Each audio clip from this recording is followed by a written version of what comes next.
매월 15일이 되면 저는 온라인 뱅킹 앱을 확인합니다. 전 남편으로부터 $2,800가 들어왔는지 확인하는 거예요. 이 돈이 제가 살아가는 거의 유일한 수입원이거든요. 미국에서 이혼한 지 이제 1년 반이 지났습니다. 53세의 나이에 새롭게 혼자 사는 법을 배우고 있어요.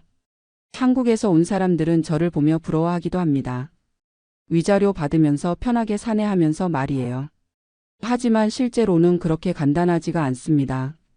오늘은 제가 어떻게 미국에서 이혼을 하게 되었고 위자료를 받으며 살아가는 현실이 어떤지 솔직하게 이야기해 보려고 해요. 혹시 비슷한 상황에 계신 분들께 조금이라도 도움이 될까 해서요. 저는 1995년에 25살의 나이로 미국에 유학을 왔습니다. 당시 한국은 아직 외환위기 전이었고 저희 부모님은 중산층 공무원이셨어요.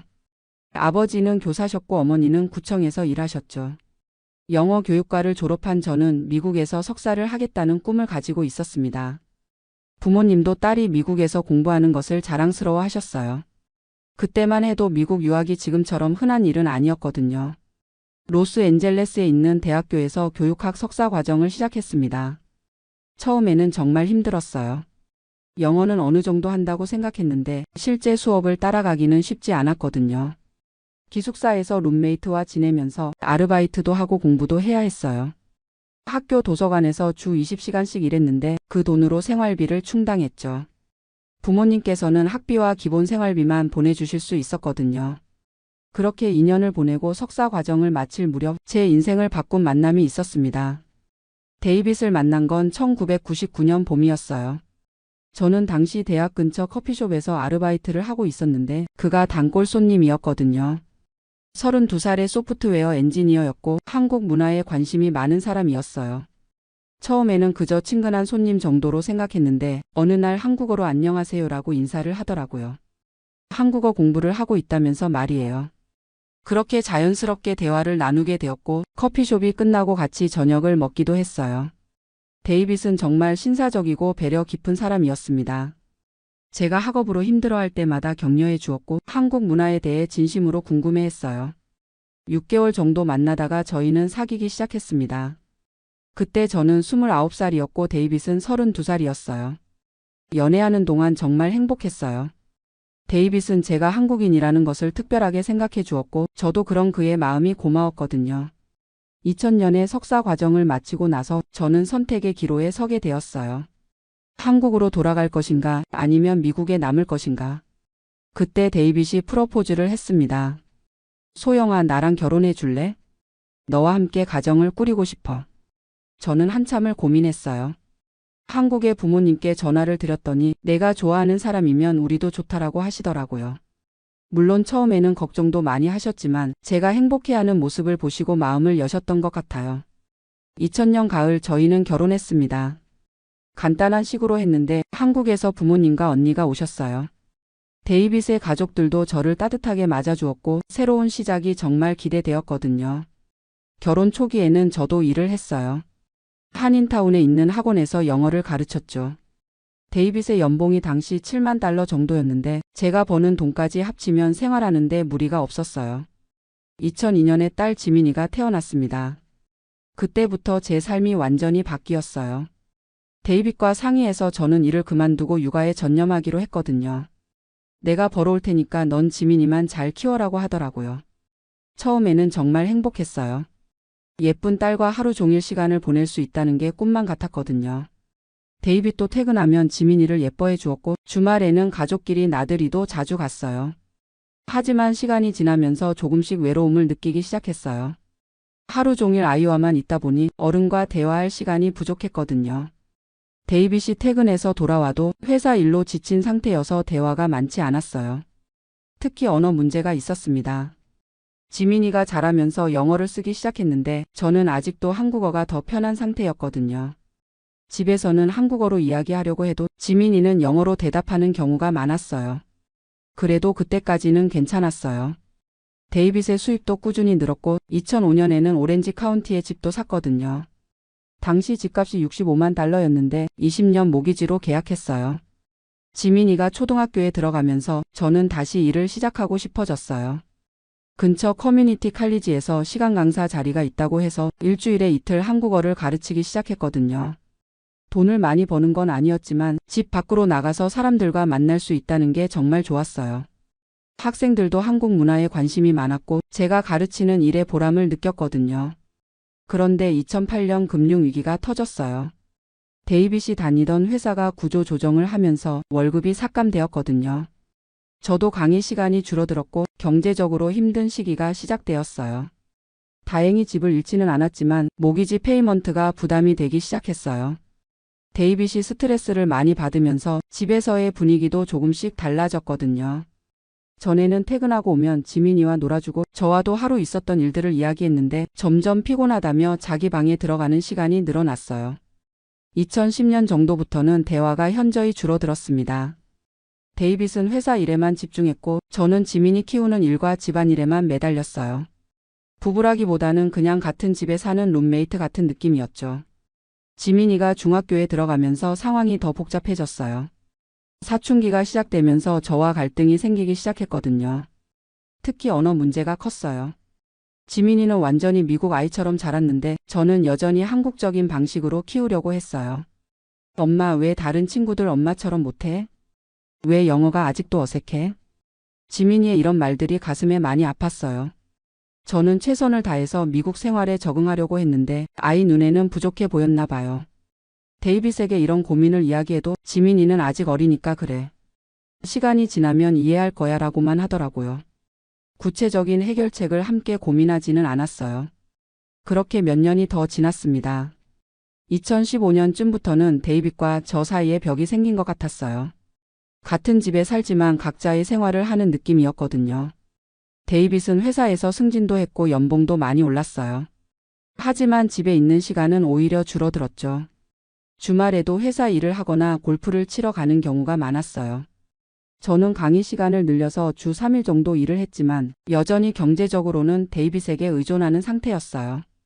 제가 버는 돈으로는 한 달 생활비도 안 되었거든요. 지민이가 고등학교에 들어가면서 저희 부부의 대화는 거의 지민이 이야기뿐이었어요. 지민이 성적이 어떻다, 대학 준비는 어떻게 한다.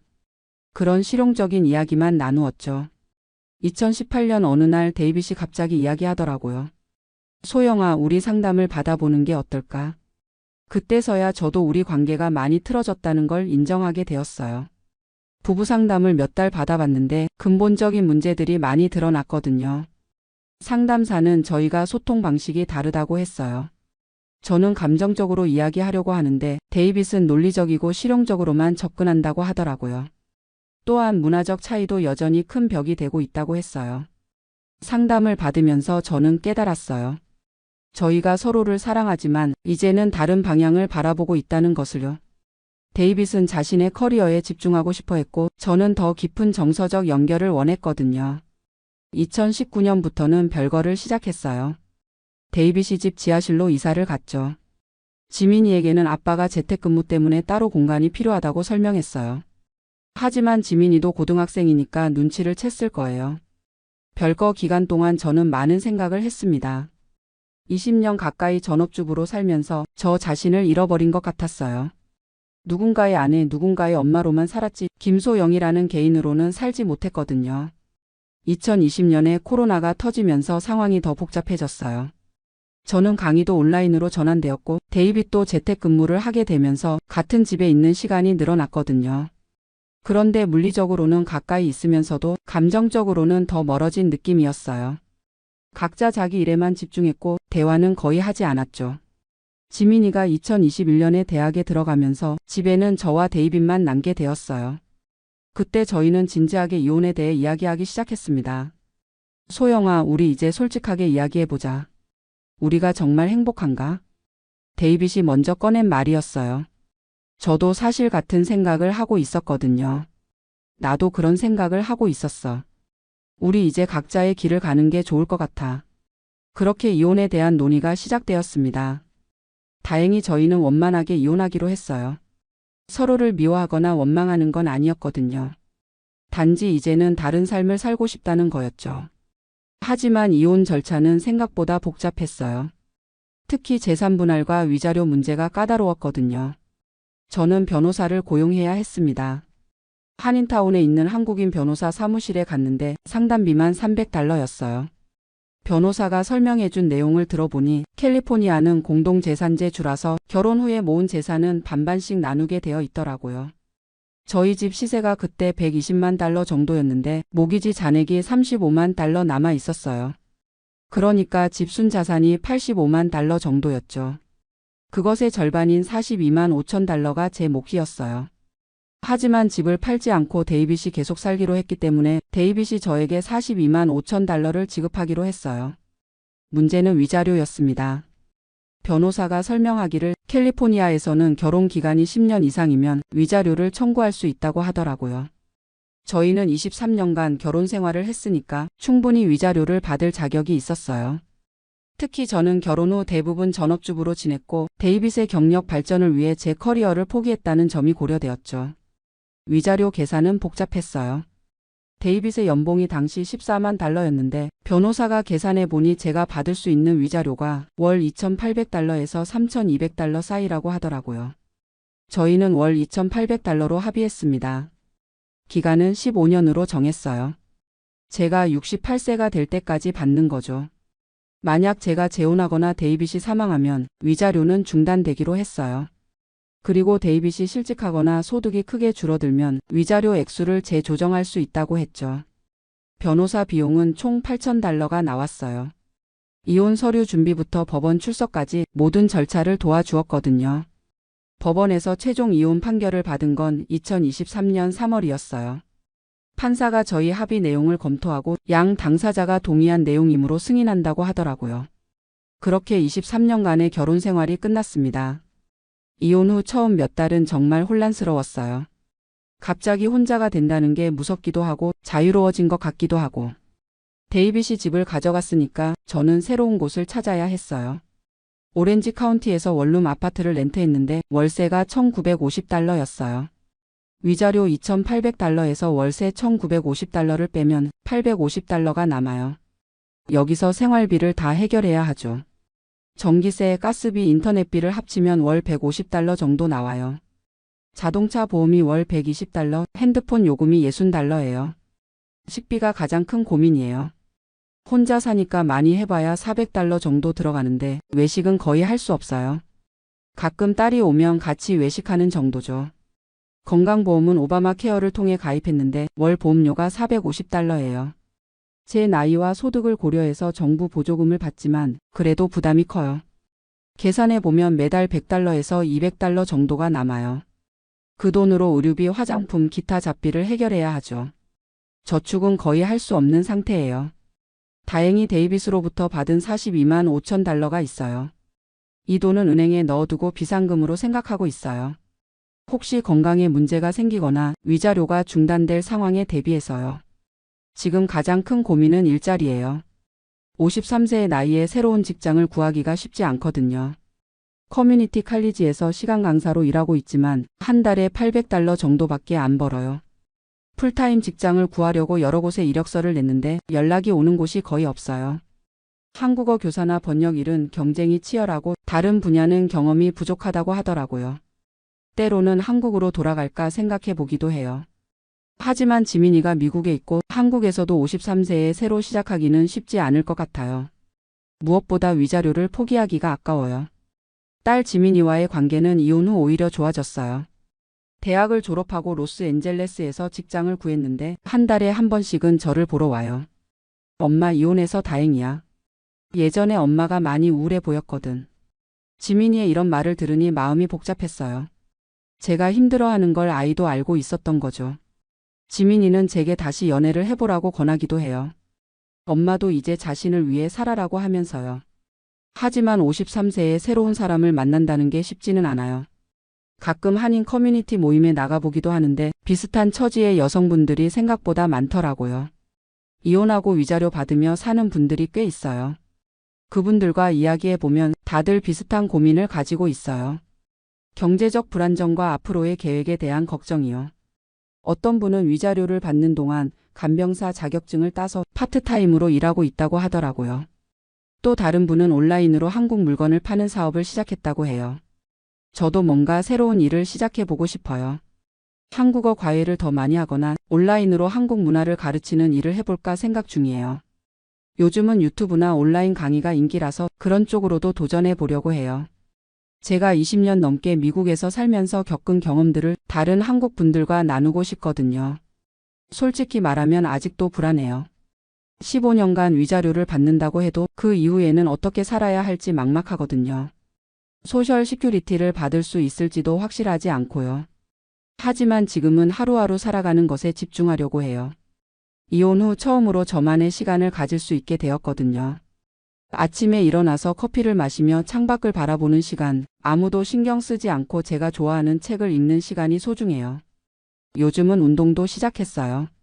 아파트 헬스장에서 일주일에 3번 정도 운동하는데 몸도 건강해지고 마음도 한결 가벼워진 것 같아요.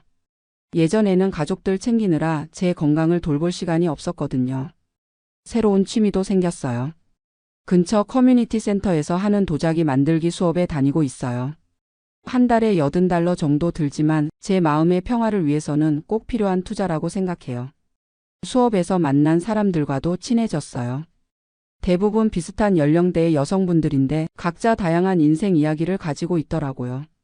이혼한 분도 있고 남편을 먼저 보낸 분도 있고 평생 독신으로 사신 분도 있어요. 그분들과 이야기하면서 깨달은 건 인생이 꼭 한 가지 길만 있는 게 아니라는 거예요. 각자의 방식으로 행복을 찾아가면 되는 거더라고요. 데이빗과도 이제는 친구 같은 관계예요. 지민이 생일이나 졸업식 같은 중요한 일이 있으면 함께 참석하기도 해요. 처음에는 어색했지만 이제는 자연스러워졌어요. 데이빗도 새로운 사람을 만나고 있는 것 같아요. 지민이를 통해 들었는데 회사 동료와 사귀고 있다고 하더라고요. 처음에는 조금 서운했지만 이제는 그의 행복을 진심으로 바라게 되었어요. 위자료에 대한 불안감은 여전히 있어요. 매달 15일이 되면 은행 계좌를 확인하는 게 습관이 되었거든요. 혹시 돈이 안 들어오면 어떻게 하나 하는 걱정이 늘 있어요. 변호사가 설명해 주기로는 데이빗이 위자료 지급을 연체하면 법적 조치를 취할 수 있다고 해요. 임금 압류나 자산 동결 같은 방법이 있다고 하더라고요. 하지만 그런 일이 생기지 않기를 바라죠. 요즘은 미래 계획도 세우고 있어요. 5년 후 58세가 되면 온라인 한국어 교육 사업을 본격적으로 시작해 보려고 해요. 이미 작은 규모로 시작해서 학생이 몇 명 있거든요. 코로나 이후로 온라인 교육 수요가 늘어났어요. 특히 한국 문화에 관심 있는 미국인들이 많아졌죠. K-팝이나 드라마 때문에 한국어를 배우려는 사람들이 정말 많아요.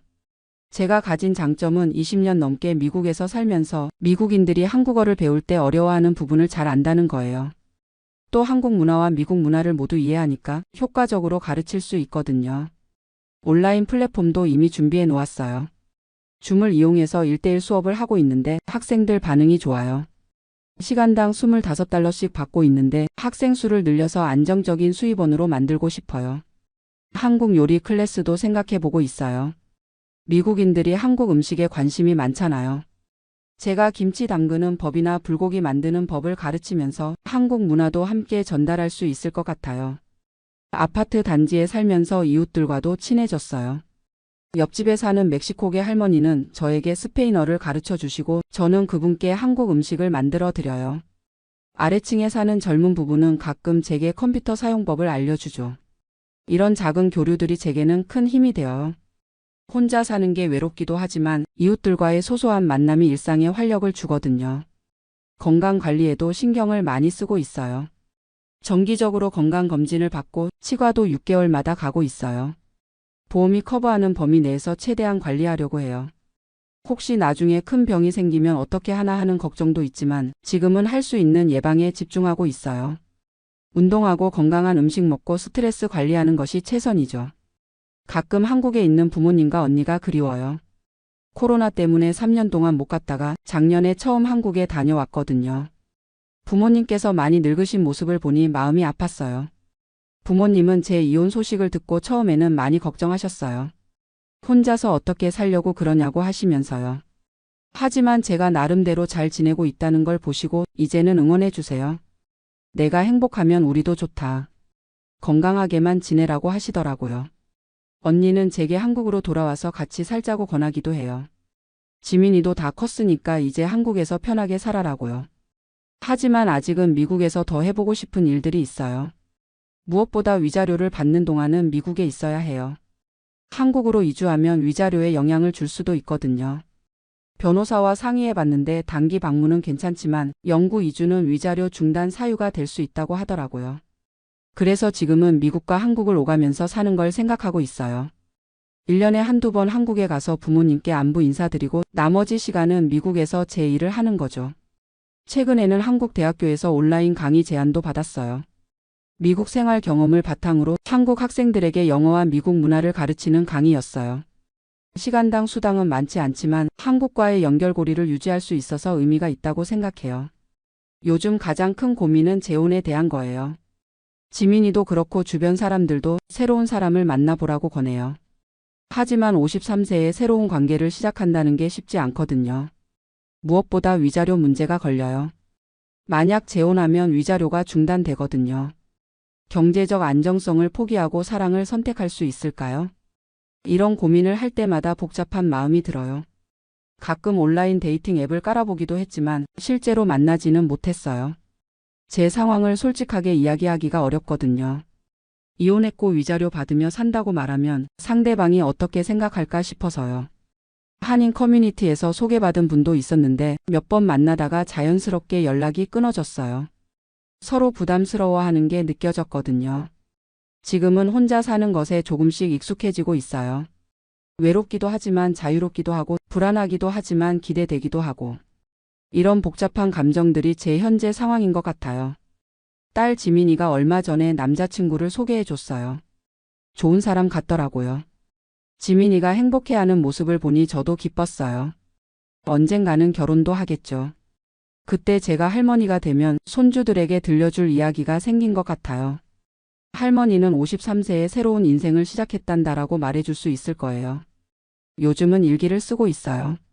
매일 밤 그날 있었던 일과 느낀 점들을 적어요. 나중에 책으로 만들어 볼까도 생각하고 있어요. 미국에서 이혼하고 위자료 받으며 사는 한국 여성의 이야기. 이런 제목으로요. 비슷한 상황에 있는 분들께 도움이 될 수도 있을 것 같아요. 이혼은 끝이 아니라 새로운 시작이라는 걸 제 경험을 통해 보여드리고 싶거든요. 물론 아직도 힘든 날들이 있어요. 특히 명절이나 기념일에는 외로움을 많이 느껴요. 한국의 추석이나 설날 같은 때는 가족들과 함께 있지 못한다는 게 아쉽죠. 하지만 그런 날에도 새로운 방식으로 보내려고 노력해요. 혼자서 한국 음식을 만들어 먹거나 한국 영화를 보면서 시간을 보내요. 때로는 비슷한 처지의 친구들과 함께 모이기도 하고요. 지금 제가 가장 중요하게 생각하는 건 건강이에요. 몸이 건강해야 일도 할 수 있고 미래를 준비할 수도 있거든요. 규칙적인 생활과 운동, 건강한 식단을 유지하려고 노력하고 있어요. 정신 건강도 마찬가지예요. 상담사와 정기적으로 만나서 이야기를 나누고 스트레스 관리 방법도 배우고 있어요. 명상이나 요가도 해보고 있고요. 5년 후, 10년 후를 생각하면 여전히 불안해요. 하지만 지금 이 순간에 집중하려고 해요. 오늘 할 수 있는 일들을 하나씩 해나가다 보면 분명히 길이 보일 거라고 믿어요. 위자료를 받으며 사는 삶이 완벽하지는 않아요. 경제적 불안정도 있고 사회적 편견도 있어요. 남편 돈으로 편하게 산다는 시선도 때로는 부담스럽죠. 하지만 저는 이것도 제가 선택한 삶이라고 생각해요. 23년간 결혼 생활을 하면서 제 커리어를 포기하고 가족을 위해 살았잖아요. 이제는 그에 대한 정당한 보상을 받는 거라고 생각하고 있어요. 앞으로도 계속 새로운 도전을 해나갈 예정이에요. 온라인 교육 사업을 키워서 언젠가는 위자료에 의존하지 않고도 자립할 수 있을 만큼 벌고 싶어요. 그리고 제 경험을 다른 사람들과 나누면서 조금이라도 도움이 되고 싶어요. 이혼을 생각하고 있거나 이미 이혼한 한국 여성들에게 희망의 메시지를 전하고 싶거든요. 인생이 한 번으로 끝나는 게 아니라 언제든지 새로 시작할 수 있다는 걸 제 삶으로 보여드리고 싶어요. 53세에 시작한 새로운 인생이지만 저는 나름대로 만족하며 살고 있어요. 완벽하지는 않지만 제가 선택한 길이고 최선을 다해 걸어가고 있어요. 혹시 저와 비슷한 상황에 계신 분들이 계시다면 너무 두려워하지 마세요. 분명히 길은 있어요. 시간이 걸리더라도 차근차근 준비하다 보면 새로운 삶을 시작할 수 있어요. 저처럼요. 안녕하세요. 제가 지금 이렇게 한국에서 평범한 일상을 보내고 있다는 게 정말 감사하다는 생각이 드는 요즘입니다. 1년 전까지만 해도 저는 멕시코라는 먼 나라에서 꿈꿔왔던 은퇴 생활을 하고 있었거든요. 하지만 지금 돌이켜보니 그때의 저는 정말 무모했던 것 같아요. 67세인 제가 남편과 함께 겪었던 멕시코에서의 험난한 경험을 들려드리려고 해요. 저는 정미란이라고 하고요. 남편 박종수와 함께 35년간 교직 생활을 마치고 2023년 초에 은퇴를 했어요. 저는 중학교에서 국어를 가르쳤고 남편은 구청에서 공무원으로 일했죠. 딸 수정이는 간호사로 일하고 있고 두 손주가 있어서 평범하지만 행복한 가정이었어요. 그런데 은퇴하고 나서 문득 이런 생각이 들더라고요. 이제 남은 인생은 정말 우리만을 위해 살아보고 싶다고 말이에요. 젊은 시절부터 저희 부부는 늘 남을 위해 살았어요. 아이 키우고 부모님 모시고 학생들 가르치고. 물론 보람찬 일이었지만 가끔은 우리만의 시간이 그리웠거든요. 그래서 은퇴하면 해외에서 좀 색다른 생활을 해보자고 늘 이야기했었어요. 특히 따뜻한 곳에서 여유롭게 살면서 새로운 경험도 쌓고 싶었고요. 그러던 중에 우연히 인터넷에서 멕시코 은퇴촌에 대한 글을 보게 됐어요.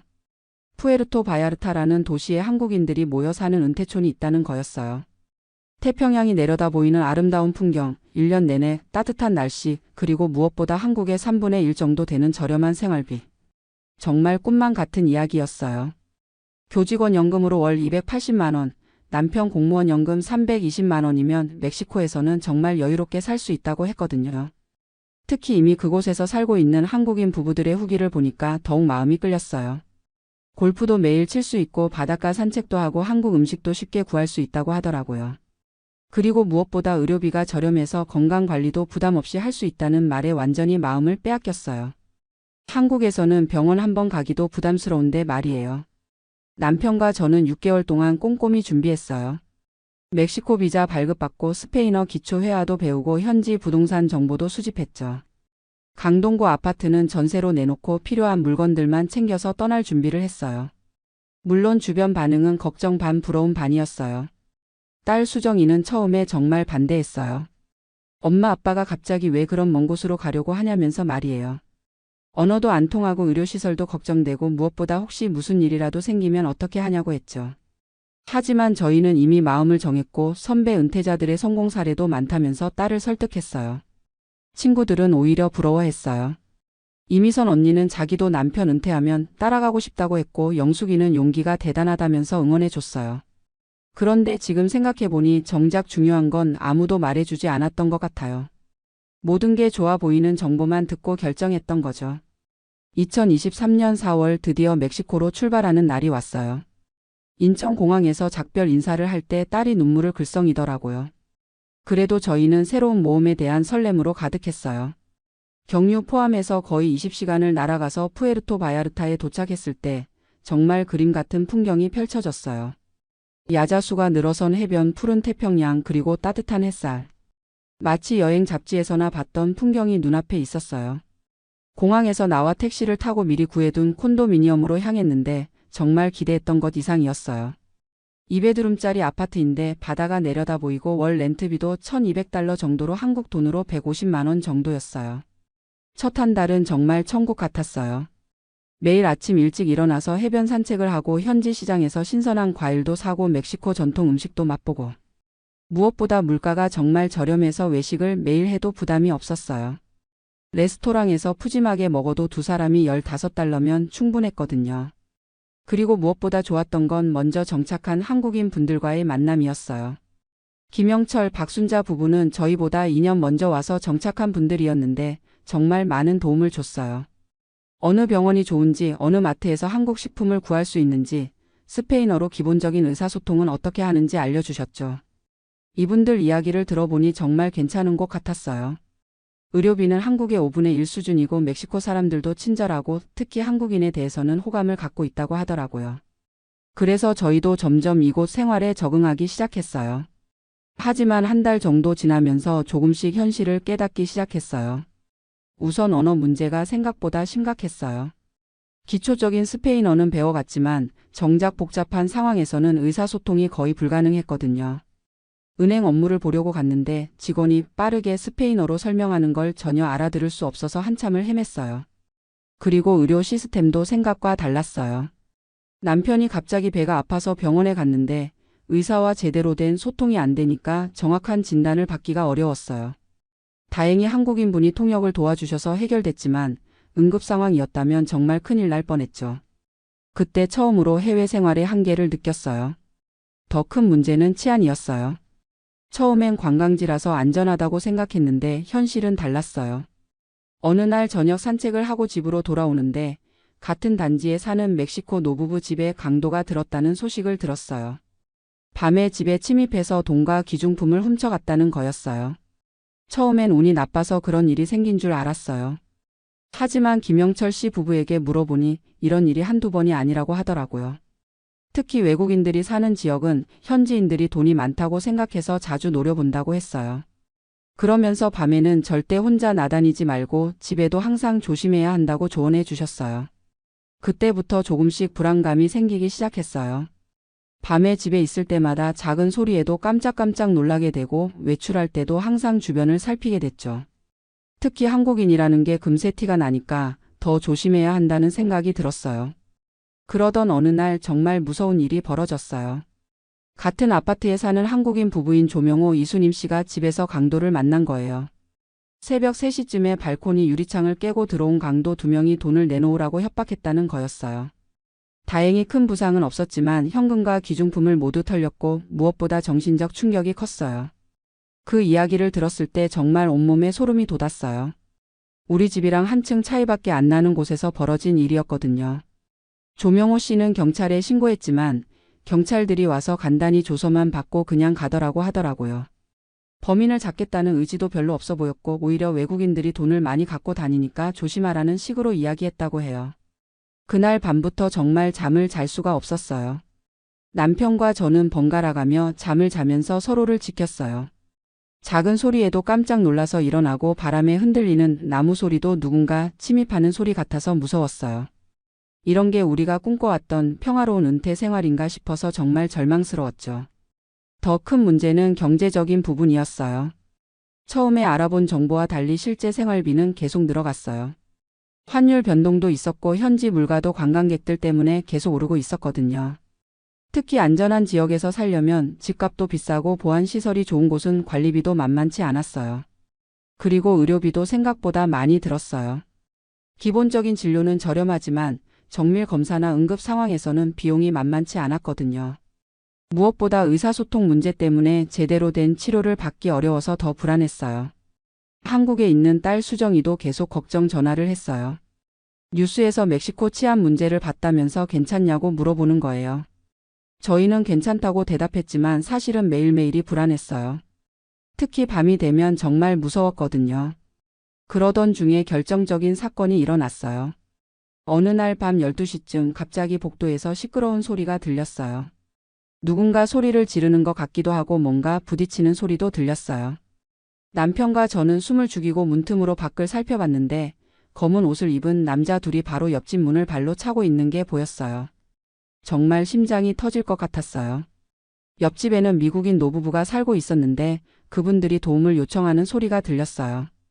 저희는 어떻게 해야 할지 몰라서 그냥 숨어 있을 수밖에 없었어요. 경찰에 신고해야 하는 건지 아니면 나가서 도와야 하는 건지. 하지만 무서워서 아무것도 할 수 없었어요. 10분 정도 지나서 조용해졌는데 강도들이 물건을 훔쳐서 도망간 것 같았어요. 다음 날 아침에 확인해 보니 정말 옆집이 털렸더라고요. 미국인 할아버지는 머리를 다쳐서 병원에 실려갔고 할머니는 정신적 충격으로 며칠 동안 말도 제대로 못하시더라고요. 그 순간 정말 깨달았어요. 이곳은 우리가 안전하게 살 수 있는 곳이 아니라는 걸 말이에요. 코앞에서 강도 사건이 벌어지는데도 아무것도 할 수 없는 무력함, 그리고 언제 우리 차례가 될지 모른다는 두려움이 정말 견딜 수 없었어요. 그날 밤 남편과 진지하게 이야기했어요. 이대로 계속 살 수는 없겠다고 한국으로 돌아가는 게 낫겠다고 말이에요. 남편도 같은 생각이었어요. 꿈꿔왔던 은퇴 생활이 이런 공포 속에서 보내는 나날이 될 줄은 몰랐다고 하더라고요. 하지만 돌아간다고 결정하기까지는 정말 힘들었어요. 6개월 동안 준비했던 일들이 모두 무너지는 기분이었거든요. 그리고 주변 사람들에게 뭐라고 설명해야 할지도 걱정됐어요. 겨우 6개월 만에 포기하고 돌아온다고 하면 실패자 같은 기분이 들 것 같았거든요. 하지만 생명보다 중요한 건 없잖아요. 매일 밤 두려움에 떨면서 사는 게 과연 행복한 은퇴 생활일까 싶었어요. 그래서 결국 한국으로 돌아가기로 결정했어요. 문제는 떠나는 것도 쉽지 않다는 거였어요. 임대 계약을 중도에 해지하려면 위약금을 내야 했고 구입했던 가전제품들도 모두 처분해야 했어요. 하지만 하루라도 빨리 이곳을 벗어나고 싶었기 때문에 손해를 감수하고라도 서둘러 정리했어요. 다른 한국인 분들에게는 급한 가족 일이 생겼다고 둘러댔어요. 치안 때문에 떠난다고 하면 그분들도 불안해하실 것 같았거든요. 김영철 씨 부부는 아쉬워하면서도 이해해 주셨어요. 그분들도 사실은 비슷한 고민을 하고 계셨던 것 같더라고요. 2023년 10월 말 멕시코에 온 지 6개월 만에 한국으로 돌아오는 비행기에 몸을 맡겼어요. 이상하게도 비행기가 이륙하는 순간 안도감이 밀려왔어요. 이제 밤에 무서워하지 않아도 되고 강도 걱정 없이 잠들 수 있다는 생각에 정말 홀가분했어요. 인천공항에 도착해서 한국 땅을 밟는 순간 눈물이 났어요. 그동안 얼마나 불안했는지 그때서야 실감이 났거든요. 딸 수정이가 마중 나와서 엄마 아빠가 무사히 돌아와서 다행이라고 하는데 정말 미안하면서도 고마웠어요. 집으로 돌아와서 보니 모든 게 그대로 있었어요.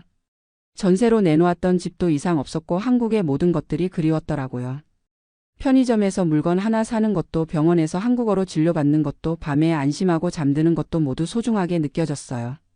물론 주변 사람들에게는 설명하기가 좀 어려웠어요. 그렇게 준비해서 갔는데 왜 벌써 돌아왔냐고 묻는 분들이 많았거든요. 저는 솔직하게 치안 문제 때문이라고 말씀드렸어요. 그랬더니 다들 이해해 주시더라고요. 오히려 무사히 돌아와서 다행이라고 해주시는 분들이 더 많았어요. 이미선 언니는 자기도 따라가고 싶다고 했었는데 제 이야기를 듣고는 생각을 바꾸셨어요. 영숙이도 역시 안전이 제일 중요하다면서 한국이 최고라고 하더라고요. 그제서야 깨달았어요. 해외 은퇴 생활의 로맨틱한 면만 보고 현실적인 위험성은 제대로 고려하지 못했다는 걸 말이에요. 지금 돌이켜보면 저희가 너무 성급했던 것 같아요. 충분한 현지 답사도 없이 인터넷 정보만 믿고 결정했던 게 가장 큰 실수였어요. 특히 치안 문제는 실제로 살아봐야 알 수 있는 부분인데 그런 것까지 고려하지 못했죠. 그리고 언어 문제도 생각보다 심각했어요. 기초 회화 정도로는 응급 상황이나 복잡한 일을 처리하기가 어려웠거든요. 특히 의료진과 제대로 소통할 수 없다는 건 정말 큰 문제였어요. 무엇보다 안전에 대한 인식이 부족했어요. 한국에서 살 때는 밤에 혼자 다녀도 별로 무섭지 않았는데 멕시코에서는 낮에도 항상 조심해야 했거든요. 이런 스트레스를 매일 받으면서 사는 게 과연 행복한 노후인가 싶었어요. 한국으로 돌아온 지 1년이 지난 지금 정말 다행이라는 생각이 들어요. 한국의 치안이 얼마나 좋은지, 의료 시스템이 얼마나 잘 되어 있는지 새삼 깨닫게 됐거든요. 병원에서 한국어로 진료받는 것, 밤에 안심하고 잠드는 것, 이런 당연한 것들이 얼마나 소중한지 알게 됐어요. 지금은 강동구 아파트에서 평범한 일상을 보내고 있어요. 매일 아침 한강공원을 산책하고 동네 도서관에서 책도 읽고 손주들과 시간도 보내고. 예전에는 지루하다고 생각했던 일상이 이제는 정말 감사하고 소중해요. 물론 경제적으로는 좀 빠듯해요. 멕시코에서 낭비한 돈도 있고 한국 물가가 만만치 않으니까요. 하지만 안전하게 살 수 있다는 것만으로도 충분히 만족스러워요. 돈으로 살 수 없는 게 바로 평온함이거든요. 요즘 가끔 TV에서 해외 은퇴 특집 프로그램을 보면 복잡한 기분이 들어요. 좋은 면만 강조하는 경우가 많은데 실제로는 고려해야 할 게 정말 많거든요. 특히 치안이나 의료 언어 문제는 정말 심각하게 생각해 봐야 해요. 만약 저처럼 해외 은퇴를 꿈꾸시는 분들이 계시다면 몇 가지 조언을 드리고 싶어요. 첫째, 최소 6개월 이상은 현지에서 실제로 살아보세요. 관광으로 가는 것과 실제로 사는 것은 완전히 달라요. 특히 우기나 성수기가 아닌 평상시 모습을 봐야 현실을 제대로 알 수 있어요. 둘째, 언어는 정말 중요해요. 기초 회화가 아니라 복잡한 상황에서도 의사소통할 수 있을 정도로 준비하셔야 해요. 특히 의료진이나 관공서 직원과 대화할 수 있을 정도는 되어야 안전해요. 셋째, 현지 치안 상황을 정확히 파악하세요. 관광지와 실제 거주 지역의 치안은 다를 수 있어요. 그리고 외국인에 대한 현지인들의 인식도 미리 알아보시는 게 좋아요. 넷째, 의료 시스템을 꼼꼼히 확인하세요. 나이가 들수록 병원 갈 일이 많아지는데 제대로 된 치료를 받을 수 있는지가 정말 중요해요. 보험 적용 범위나 응급실 시스템도 미리 알아보세요. 다섯째, 경제적 계획을 현실적으로 세우세요. 처음에 알아본 정보와 실제 생활비는 다를 수 있어요. 특히 환율 변동이나 현지 물가 상승률도 고려해야 해요. 마지막으로 가족과의 관계를 생각해 보세요. 아무리 좋은 곳에서 살아도 가족과 떨어져 있으면 외로울 수 있어요. 특히 응급 상황에서 도움받을 사람이 있는지도 중요한 문제예요. 저는 이번 경험을 통해서 정말 많은 걸 배웠어요. 무엇보다 안전의 소중함을 깨달았고 한국이라는 나라가 얼마나 살기 좋은 곳인지 알게 됐어요. 물론 한국에도 문제는 많지만 적어도 기본적인 안전은 보장되잖아요. 그리고 평범한 일상이 얼마나 소중한지도 깨달았어요. 매일 무사히 하루를 마치고 집에 돌아올 수 있다는 것, 밤에 안심하고 잠들 수 있다는 것이 정말 큰 행복이더라고요. 지금 저희 부부는 한국에서 소소한 행복을 찾으며 살고 있어요. 손주들과 놀아주고 동네 복지관에서 봉사활동도 하고 가끔 국내 여행도 다녀요. 예전에는 시시하다고 생각했던 일들이 이제는 정말 소중하게 느껴져요. 특히 딸 수정이와 손주들을 자주 볼 수 있어서 좋아요. 멕시코에 있을 때는 영상통화로만 봤는데 직접 만나서 안아주는 게 이렇게 좋은 줄 몰랐어요. 손주들도 할머니, 할아버지가 돌아와서 좋다고 하니까 정말 뿌듯해요.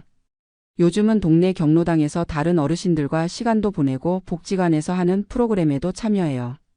컴퓨터 교실도 다니고 건강체조도 하고 가끔은 요리 교실에도 가요. 이런 게 바로 진짜 행복한 노후가 아닐까 싶어요. 남편도 이제는 집 근처 도서관에서 책을 읽거나 동네 산책로를 거닐며 여유를 즐기고 있어요. 가끔 옛 직장 동료들과 만나서 담소를 나누기도 하고 동창회에도 나가고. 이런 평범한 일상이 얼마나 소중한지 이제야 깨달았어요. 물론 가끔은 멕시코의 아름다운 풍경이 그리울 때도 있어요. 푸른 바다와 야자수, 따뜻한 햇살. 하지만 그런 건 여행으로도 충분히 즐길 수 있다는 걸 깨달았어요. 살기 위해서는 안전이 가장 중요하니까요. 제 이야기를 들으시는 분들 중에 혹시 해외 은퇴를 꿈꾸시는 분들이 계시다면 정말 신중하게 결정하시기 바라요. 로맨틱한 광고나 성공 사례만 보지 마시고 현실적인 어려움들도 충분히 고려해 보세요. 특히 치안이나 의료 언어 문제는 정말 심각하게 생각해야 할 문제들이에요. 그리고 무엇보다 가족의 소중함을 잊지 마세요. 아무리 좋은 곳에서 살아도 사랑하는 사람들과 떨어져 있으면 의미가 없어요. 특히 나이가 들수록 가족의 도움이 필요한 상황이 많아지거든요. 저는 이제 한국에서의 평범한 일상에 정말 만족하고 있어요. 매일 아침 일어나서 무사히 하루를 보낼 수 있다는 것, 밤에 안심하고 잠들 수 있다는 것이 얼마나 큰 행복인지 깨달았거든요. 혹시 저처럼 해외 은퇴를 고려하고 계신 분들이 계시다면 제 경험을 참고해서 더 신중하게 결정하셨으면 좋겠어요. 꿈을 포기하라는 게 아니라 현실을 제대로 파악하고 준비하시라는 뜻이에요. 안전하고 건강한 노후 그리고 가족과 함께하는 평범한 행복. 이것들이 진짜 소중한 가치라는 걸 이번 경험을 통해 깨달았어요. 여러분도 무리하지 마시고 현재 갖고 계신 것들의 소중함을 다시 한번 생각해 보시기 바랍니다. 안녕하세요. 저는 올해 67세가 된 김종수라고 합니다. 오늘 여러분들께 제가 작년에 저질렀던 큰 실수에 대해서 이야기해 보려고 해요. 혹시 저와 비슷한 상황에 계신 분들이 같은 실수를 반복하지 않으셨으면 하는 마음에서 말이죠. 결론부터 말씀드리면 저는 텍사스에 소득세가 없다는 이유만으로 성급하게 이주를 결정했다가 오히려 더 큰 경제적 부담을 떠안게 되었습니다. 지금 돌이켜보니 정말 어리석었던 결정이었어요. 표면적인 혜택만 보고 충분한 조사 없이 인생의 큰 결정을 내린 게 후회가 됩니다. 35년 동안 캘리포니아 오렌지 카운티에서 살면서 그곳이 제 인생의 터전이었는데요. 한국에서 20대 후반에 이민 와서 대기업 미국 지사에서 35년간 성실하게 일했습니다. 아내 영희와 함께 아들 하나 키우면서 평범하지만 행복한 삶을 살았어요. 오렌지 카운티는 한인들이 많이 살아서 불편함이 없었습니다. 한인 마트도 가까이 있고 한국어로 진료받을 수 있는 병원도 있고 교회도 있고요. 무엇보다 30년 넘게 다닌 최 선생님이라는 한인 의사가 계셔서 건강관리에 신경 쓸 필요가 없었어요. 당뇨가 조금 있긴 했지만 잘 관리되고 있었거든요. 그런데 2년 전에 은퇴를 하고 나니까 갑자기 경제적인 불안감이 몰려왔습니다. 회사에서 받던 월급이 끊어지고 401k와 소셜 시큐리티만으로 생활해야 하니까요. 아직 집에 모기지도 조금 남아 있었고 캘리포니아 생활비가 만만치 않다는 생각이 들더라고요. 그러던 중에 교회에서 만난 박서방이라는 분이 텍사스로 이주했다는 소식을 들었습니다. 그분 말로는 텍사스에는 소득세가 없어서 세금 부담이 훨씬 적다는 거예요. 김영님, 캘리포니아 소득세가 13%나 되는데 텍사스는 0%예요. 연금 받을 때 세금 안 내잖아요. 이 말을 듣고 나니까 갑자기 눈이 번쩍 뜨이더라고요. 당시 저희 부부가 받는 소셜 시큐리티와 연금을 합치면 연간 6만 달러 정도 되었거든요. 캘리포니아에서는 여기에 소득세를 내야 하는데 텍사스에서는 한 푼도 안 낸다니까 정말 매력적으로 들렸어요. 그때 제가 계산기를 두드려 보니까 연간 몇천 달러는 절약할 수 있을 것 같았습니다. 박서방이 보내준 텍사스 플레이노 지역 정보를 보니까 집값도 캘리포니아보다 저렴하고 한인들도 어느 정도 살고 있다고 하더라고요. 형님, 저희는 여기 와서 정말 잘 살고 있어요. 돈도 절약되고 스트레스도 덜하고요. 이런 말들을 듣고 있으니까 점점 마음이 기울었습니다. 아내 영희는 처음에 반대했어요. 여보, 우리가 35년 동안 살던 곳을 떠나는 게 맞을까요? 친구들도 다 여기 있고 병원도 다 여기 있는데요. 영희가 맞는 말을 했는데도 저는 그때 경제적인 것만 생각하고 있었어요. 캘리포니아에 살고 있는 아들 민호도 걱정했습니다. 아버지, 성급하게 결정하지 마세요. 텍사스가 정말 더 저렴한지 제대로 알아보고 가야죠. 민호가 인터넷으로 여러 자료를 찾아서 보여줬는데도 저는 제대로 듣지 않았어요. 지금 생각해보니 정말 고집스러웠던 것 같습니다. 교회에서 만난 다른 어르신들도 대부분 신중하게 생각해보라고 하셨어요. 종수 형님, 이주하는 건 간단한 문제가 아니에요. 의료비나 다른 비용들도 다 알아보셔야죠. 하지만 저는 그때 박서방의 말만 믿고 있었고 소득세 없다는 것에만 매료되어 있었습니다. 2023년 봄에 드디어 이주를 결심했습니다.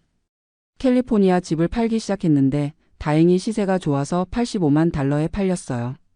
35년 전에 25만 달러에 산 집이었으니까 꽤 이익을 봤죠. 이 돈으로 텍사스에서는 더 큰 집을 살 수 있을 것 같았습니다. 캘리포니아를 떠날 때는 정말 아쉬웠어요. 오랫동안 다니던 최 선생님께 인사드리러 갔는데 선생님이 걱정스러운 표정으로 말씀하시더라고요. 종수 씨, 당뇨 관리 꾸준히 하셔야 해요. 새로운 곳에서 의사 찾는 것도 쉽지 않을 텐데요. 그때는 별거 아니라고 생각했는데 지금 보니 정말 소중한 조언이었습니다. 텍사스 플레이노에 도착해서 처음 몇 개월은 정말 좋았어요. 85만 달러로 산 집이 캘리포니아보다 훨씬 크고 새로웠거든요. 마당도 넓고 차고도 2대 들어가고 이웃들도 친절했습니다. 역시 이주 잘했구나 하는 생각이 들었어요. 그런데 가을쯤 되니까 하나씩 문제가 보이기 시작했습니다. 먼저 재산세 고지서가 나왔는데 금액을 보고 깜짝 놀랐어요. 연간 1만 5천 달러가 나온 거예요. 캘리포니아에서는 7천 달러 정도 냈었는데 2배가 넘더라고요. 알고 보니 텍사스는 소득세가 없는 대신 재산세가 전국에서 가장 높은 주 중 하나였습니다. 평균 2.2% 정도 되는데 캘리포니아는 0.74%였거든요.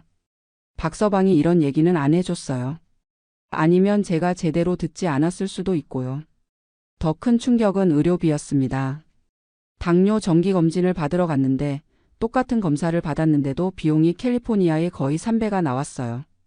메디케어는 전국이 동일한데 왜 이런 차이가 나는지 물어봤더니 의료진 수가와 지역별 의료비 책정이 다르다는 거예요. 혈당 체크하고 A1C 검사하고 의사와 상담 받는 것만으로도 450달러가 나왔습니다. 캘리포니아에서는 150달러 정도였거든요. 메디케어가 80% 커버해줘도 제가 내야 할 본인 부담금이 90달러나 되더라고요. 캘리포니아에서는 30달러 정도였는데 말이에요. 처방약 값도 문제였습니다. 같은 당뇨약인데도 캘리포니아보다 40% 정도 비쌌어요. 한인 약사가 없으니까 약에 대한 설명을 제대로 듣기도 어려웠고요. 메디케어 파트 D 약물보험도 지역마다 협약 약국이 달라서 불편했습니다. 영희도 건강검진을 받으러 갔다가 비슷한 경험을 했어요. 유방암 검진하고 골밀도 검사 받는데 예상보다 훨씬 많이 나왔다고 울상을 지었어요. 여보, 우리 의료비 예산을 다시 짜야겠어요. 그때서야 제대로 계산해 봤습니다.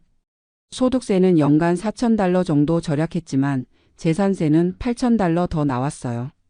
의료비도 연간 6,000달러 정도 더 들어갔고요. 결과적으로 연간 1만 달러 정도 더 지출하게 된 거죠.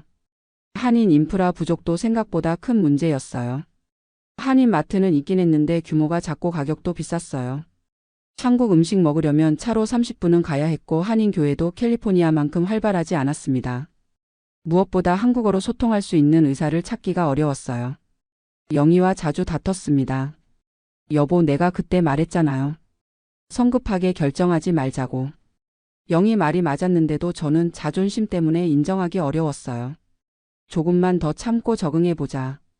시간이 지나면 나아질 거야. 하지만 시간이 지날수록 문제는 더 커졌습니다. 캘리포니아 집은 이미 팔았고 텍사스에서 산 집도 이제 막 정착했는데 다시 옮기기도 어려웠어요. 경제적으로도 이주 비용이 만만치 않게 들었거든요. 그러던 중에 같은 아파트 단지에 사는 한인 부부를 만났습니다.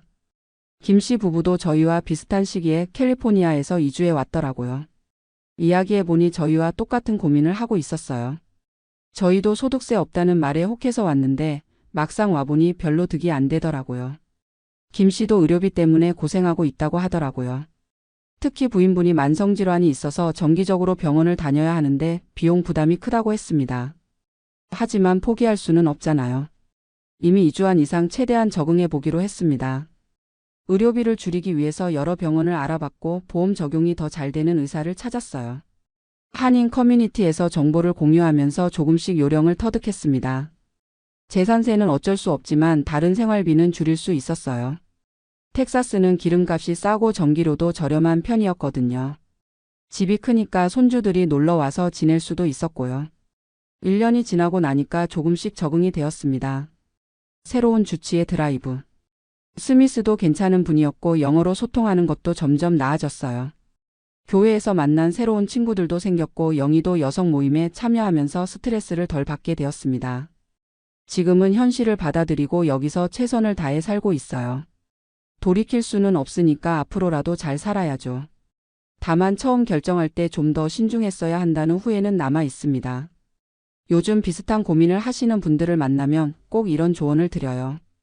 이주 결정하기 전에 최소 1년은 충분히 알아보세요. 소득세만 보지 마시고 재산세, 의료비, 생활비 전체를 따져보세요. 표면적인 혜택에만 현혹되면 안 된다는 거죠. 특히 저희 같은 시니어들은 의료비가 가장 큰 변수예요. 메디케어가 전국 동일하다고 해도 지역마다 의료진 수가, 약가, 접근성이 다 다르거든요. 건강한 젊은 사람들은 몰라도 나이 들어서는 이런 부분이 정말 중요합니다. 한인 인프라도 무시할 수 없어요. 한국 음식, 한인 의사, 한인 교회 이런 것들이 있고 없고의 차이가 생각보다 커요. 캘리포니아에서는 당연하게 여겼던 것들이 다른 곳에서는 구하기 어려울 수 있거든요. 무엇보다 가족과의 관계를 생각해야 해요. 저희 아들이 캘리포니아에 있으니까 이제 보기가 어려워졌어요. 명절이나 생일 때 쉽게 만날 수 없으니까 아쉬움이 크더라고요. 손주들도 할아버지 할머니 보기 어려워해서 마음이 아픕니다. 경제적인 계산도 단순하게 하면 안 되는 것 같아요. 소득세만 보지 마시고 재산세, 의료비, 생활비, 이주 비용까지 모든 걸 종합적으로 계산해야 해요.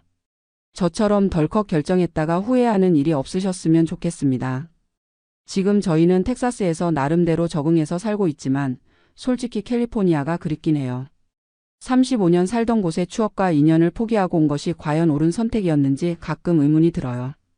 하지만 이미 엎질러진 물이니까 여기서 최선을 다하고 있습니다.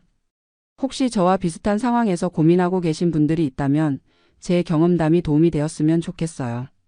성급한 결정보다는 충분한 시간을 두고 모든 것을 꼼꼼히 따져보시기 바랍니다. 세금 혜택만 보고 결정하지 마시고 삶의 질 전체를 고려해서 신중하게 선택하세요. 나이 들어서 하는 결정은 되돌리기 어려우니까요. 저처럼 후회하지 마시고 정말 신중하게 결정하시길 바랍니다. 공항 라운지에 앉아 이 이야기를 녹음하고 있습니다. 인천공항에서 로스앤젤레스로 향하는 비행기를 기다리는 중이에요. 3주간의 한국 생활을 마치고 돌아가는 길입니다.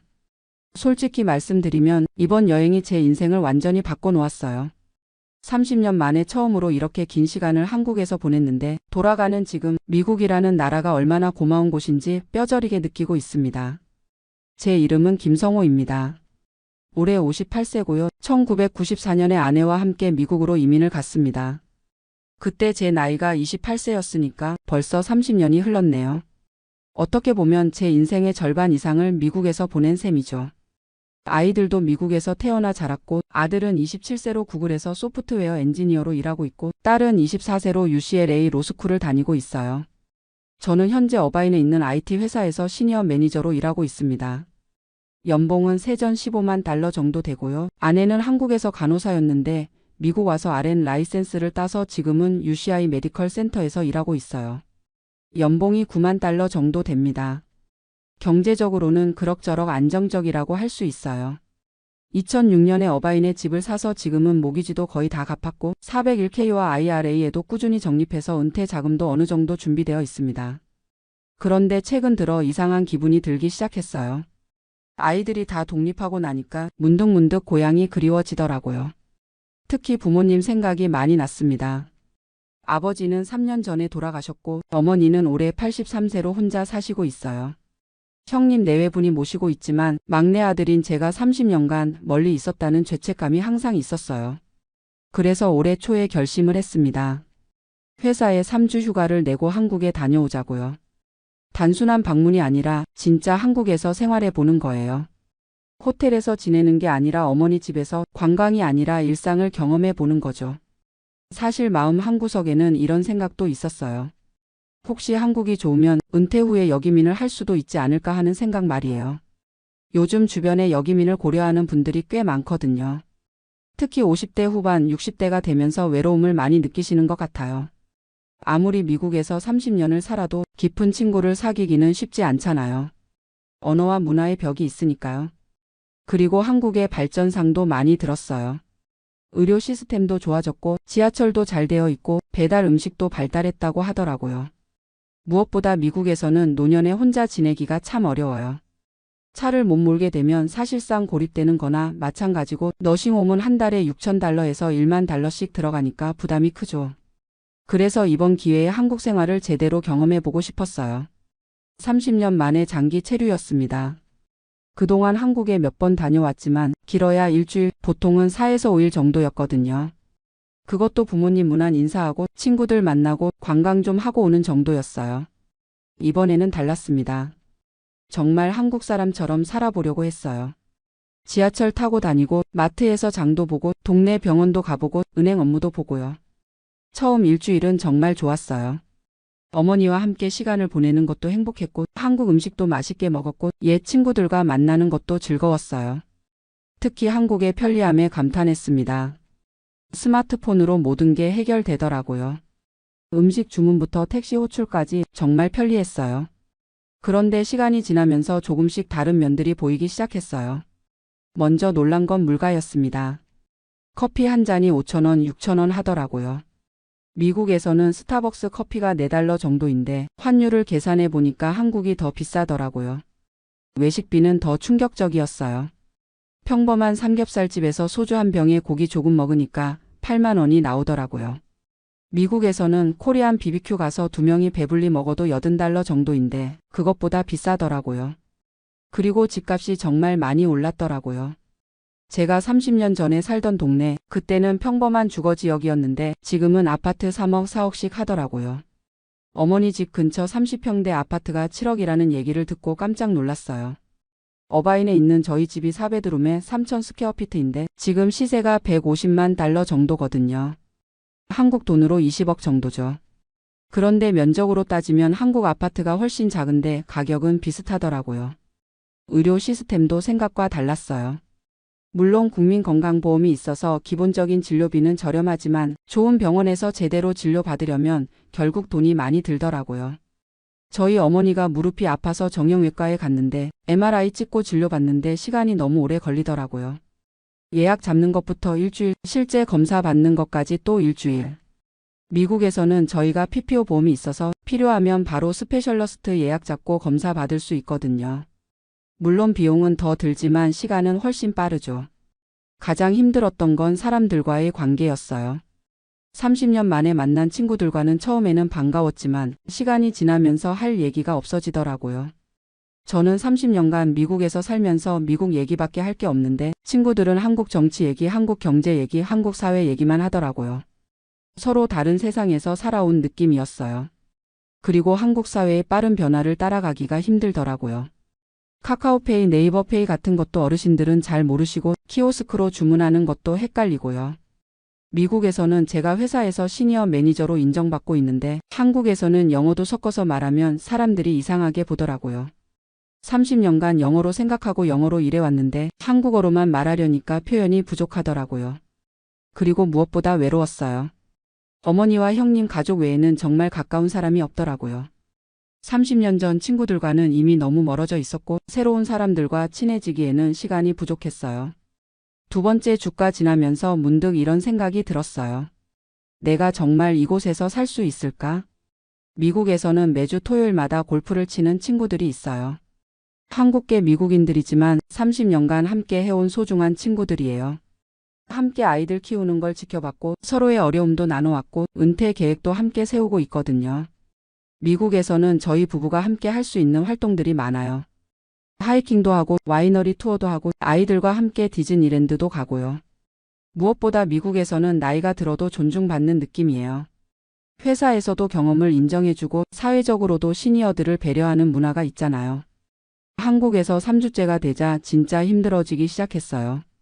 매일매일이 낯설고 어색했어요. 아침에 눈 뜨면 오늘 뭘 하지? 하는 생각밖에 안 들더라고요. 미국에서는 매일 일정이 있어요. 회사에 가서 일도 하고 점심시간에는 동료들과 대화도 하고 퇴근 후에는 운동도 하고 주말에는 친구들과 만나고요. 그런데 한국에서는 그런 루틴이 없으니까 하루하루가 너무 길더라고요. 그리고 결정적인 순간이 왔어요. 3주차 어느 날 어머니가 갑자기 아프셔서 응급실에 가게 되었어요. 다행히 큰일은 아니었지만 그때 제가 얼마나 무력한지 깨달았어요. 한국의 의료 시스템을 잘 모르니까 어떤 병원이 좋은지, 어떤 의사가 실력이 있는지, 보험 처리는 어떻게 하는지 아무것도 모르겠더라고요. 결국 형님이 모든 걸 처리해 주셨어요. 그때 느꼈어요. 아, 나는 이미 한국 사람이 아니구나. 미국에서는 모든 걸 스스로 처리할 수 있어요. 의료보험도 잘 알고, 좋은 병원도 알고, 응급 상황에도 어떻게 대처해야 하는지 다 알거든요. 그날 밤에 잠을 못 이뤘어요. 30년 동안 무엇을 위해 살아왔는지, 내 정체성이 뭔지 정말 많은 생각이 들었어요. 그리고 깨달았어요. 저는 이미 한국계 미국인이구나. 한국인도 아니고 미국인도 아닌 한국계 미국인이구나. 한국에 대한 향수와 그리움은 있지만 실제로 살기에는 너무 많은 것들이 달라져 있었어요. 제가 기억하는 한국과 지금의 한국은 완전히 다른 나라였어요. 마지막 주에는 어바인에 있는 집이 그리웠어요. 저희 집 뒷마당에서 바비큐 하는 것도 그립고 주말에 친구들과 골프 치는 것도 그립고 코스트코에서 대용량으로 장 보는 것도 그리웠어요. 아이들 생각도 많이 났어요. 아들은 매주 일요일에 저희 집에 와서 함께 저녁을 먹거든요. 딸도 한 달에 한두 번은 집에 와서 아내와 쇼핑도 하고 그래요. 그런 일상들이 얼마나 소중한지 모르고 있었어요.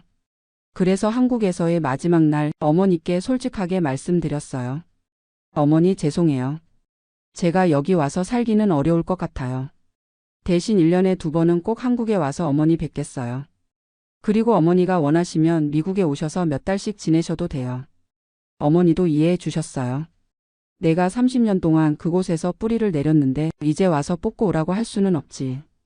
내 가족들도 다 거기 있는데. 지금 인천공항에서 이 얘기를 하고 있는데 마음이 정말 복잡해요. 한편으로는 어머니를 두고 가는 것에 대한 죄책감이 있고 다른 한편으로는 미국으로 돌아간다는 것에 대한 안도감도 있어요. 이번 경험을 통해서 확실히 깨달은 게 있어요. 이민이라는 건 단순히 장소를 바꾸는 게 아니구나. 인생 자체를 바꾸는 거구나. 30년 전에 미국에 올 때는 단순히 더 나은 기회를 찾아서 왔어요. 그때는 임시로 몇 년 있다가 돌아갈 수도 있다고 생각했어요. 하지만 시간이 흐르면서 미국이 제 삶의 터전이 되었어요. 아이들도 미국에서 태어나고 자랐고 저희 부부도 미국 사회에 적응하면서 살아왔어요. 물론 힘든 시기도 많았어요. 처음 몇 년은 영어 때문에 고생도 많이 했고 문화적 차이 때문에 어려움도 있었어요. 특히 아이들 교육 문제로 고민도 많이 했고요. 하지만 지금 돌이켜보면 미국이 저희 가족에게 정말 많은 기회를 주었어요. 제가 IT 분야에서 경력을 쌓을 수 있었던 것도 아이들이 좋은 교육을 받을 수 있었던 것도 다 미국이라는 나라 덕분이에요. 특히 아이들을 보면서 느껴요. 저희 아들은 구글에서 일하면서 정말 자랑스럽게 살고 있어요. 한국에서였으면 이런 기회를 가질 수 있었을까요? 딸도 로스쿨에서 공부하면서 자신의 꿈을 펼쳐나가고 있어요. 미국의 가장 큰 장점은 기회의 땅이라는 점이에요. 실력만 있으면 누구든지 성공할 수 있는 곳이죠. 물론 경쟁은 치열하지만 공정한 경쟁이라는 느낌이 들어요. 그리고 다양성을 인정하는 문화도 좋아요. 저희처럼 이민자 가족도 차별받지 않고 살 수 있거든요. 물론 완전히 차별이 없다는 건 아니지만 적어도 법적으로는 모든 사람이 평등하게 대우받아요. 이번 한국 방문을 통해서 미국 생활의 소중함을 새삼 깨달았어요. 당연하게 생각했던 것들이 얼마나 감사한 일인지 알게 되었어요. 예를 들어 미국에서는 주차 공간이 넉넉해요. 어디를 가든 주차할 곳이 있고 대부분 무료거든요. 그런데 한국에서는 주차가 정말 어려웠어요. 어머니 집 근처에 차 댈 곳을 찾는 것부터 스트레스였어요. 미국에서는 집들이 넓고 프라이버시도 보장되어요. 이웃들과 적당한 거리를 유지하면서 살 수 있어요. 그런데 한국에서는 아파트가 너무 붙어 있어서 답답하더라고요. 무엇보다 미국에서는 나이가 들어도 자립해서 살 수 있는 시스템이 잘 되어 있어요. 시니어 센터도 있고 메디케어도 있고 소셜 시큐리티도 받을 수 있고요. 저희는 은퇴하면 소셜 시큐리티로 월 $4,000 정도 받을 수 있을 것 같아요. 집도 다 갚았으니까 그 돈으로도 충분히 살 수 있어요. 401k에 모아둔 돈까지 있으니까 경제적으로는 큰 걱정이 없어요. 한국에서 은퇴 생활을 한다면 국민연금을 받을 수 없으니까 결국 저축한 돈으로만 살아야 하는데 물가가 이렇게 오른 상황에서는 쉽지 않을 것 같아요. 그리고 미국에서는 취미 활동을 할 수 있는 여건이 좋아요. 골프장도 많고 하이킹 코스도 많고 시니어들을 위한 프로그램도 다양하게 있어요. 캘리포니아의 날씨도 정말 좋거든요. 1년 내내 온화하고 습도도 낮고 야외 활동하기에 최적이에요. 이런 것들을 당연하게 생각하고 있었는데 한국에서 3주 살아보니까 얼마나 좋은 환경인지 알게 되었어요. 물론 한국도 좋은 점이 많아요. 음식은 정말 맛있고 대중교통도 편리하고 의료 시스템도 나름 괜찮고요. 하지만 제게는 미국이 더 맞는 것 같아요. 30년 동안 그곳에서 살면서 완전히 적응했거든요. 이제 비행기에 탑승 시간이 다가오네요. 12시간 후면 LAX에 도착할 예정이에요. 아이들이 마중 나온다고 했어요. 벌써부터 가슴이 뛰어요. 저희 집 현관문을 열고 들어가는 순간을 상상해 보니까 정말 설레어요. 아, 내가 집에 왔구나 하는 느낌이 들 것 같아요. 이번 경험을 통해서 확실히 깨달았어요. 고향은 태어난 곳이 아니라 사랑하는 사람들과 함께 살아가는 곳이구나. 집은 건물이 아니라 마음이 편한 곳이구나. 30년 전에 미국으로 이민 갈 때는 정말 어려운 결정이었어요. 모든 걸 뒤로하고 떠나는 것이었으니까요.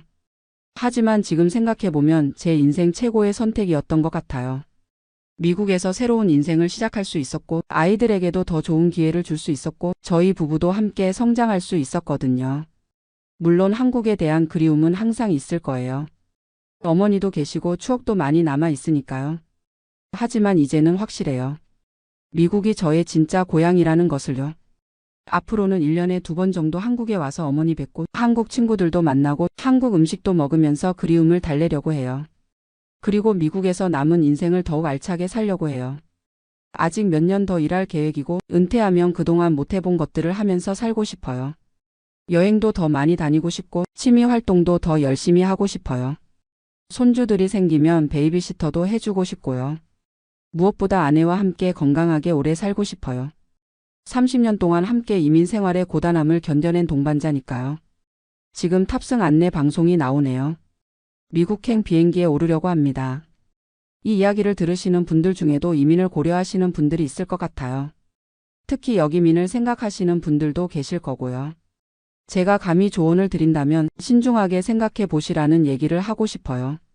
30년간 뿌리 내린 삶을 바꾸는 건 정말 어려운 일이에요. 만약 정말 여기민을 고려하신다면 이번에 제가 했던 것처럼 먼저 장기간 체류해 보시기 바라요. 단순한 여행이 아니라 실제로 생활해 보시는 거예요. 그래서 정말 그곳에서 살 수 있는지 행복할 수 있는지 확인해 보시고요. 저는 이번 경험을 통해서 확신했어요. 미국이 제게는 최선의 선택이라는 것을요. 물론 완벽한 나라는 없어요. 미국에도 문제가 많아요. 총기 사고도 있고 의료비도 비싸고 인종차별도 아직 남아있고요. 하지만 저희 가족에게는 미국이 더 많은 기회와 자유를 제공해 주었어요. 그리고 무엇보다 이미 그곳이 저희의 삶의 터전이 되었어요. 탑승을 시작하네요. 이제 정말 미국으로 돌아갑니다. 3주 전에 한국행 비행기에 탔을 때는 설렘 반 걱정 반이었는데 지금은 순수한 기쁨만 있어요. 집으로 돌아간다는 기쁨 말이에요. 아, 그리고 한 가지 더 깨달은 게 있어요. 이민자의 정체성에 대해서요. 저는 그동안 제가 한국인인지 미국인인지 헷갈려 했어요. 한국에서 태어났으니까 한국인이라고 생각했다가도 미국에서 30년을 살았으니까 미국인이라고 생각했다가도 했거든요. 하지만 이번에 확실히 알았어요. 저는 한국계 미국인이에요.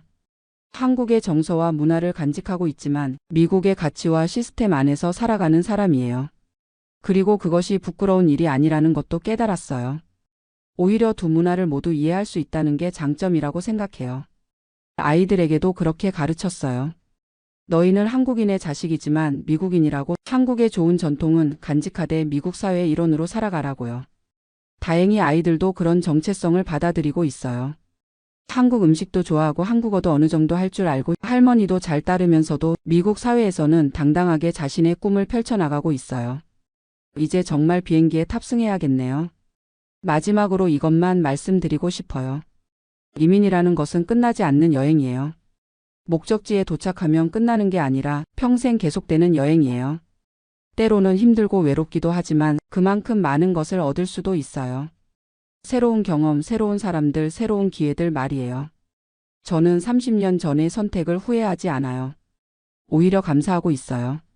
미국이라는 나라가 저희 가족을 받아주었고 새로운 삶을 시작할 기회를 주었으니까요. 이제 정말 탑승합니다. 12시간 후에 LAX에서 만날 가족들 생각에 벌써 가슴이 뛰어요. 저희 집 거실에 앉아서 아이들과 함께 이번 여행 얘기를 나누고 아내와 함께 앞으로의 계획을 세우고 다시 일상으로 돌아갈 생각을 하니까 행복해요. 그동안 당연하게 생각했던 미국에서의 삶이 얼마나 소중한지 깨달았거든요. 앞으로는 더욱 감사하는 마음으로 살아갈 거예요. 여러분도 어디에 계시든지 지금 여러분이 살고 계신 곳에서의 삶을 소중히 여기시기 바라요. 당연하게 생각하는 것들이 사실은 얼마나 감사한 일인지 모르거든요. 저는 이제 정말 집으로 돌아갑니다. 30년간 제가 뿌리 내리고 살아온 그곳, 제 가족이 있고 제 친구들이 있는 그곳, 미국으로 돌아갑니다. 안녕히 계세요.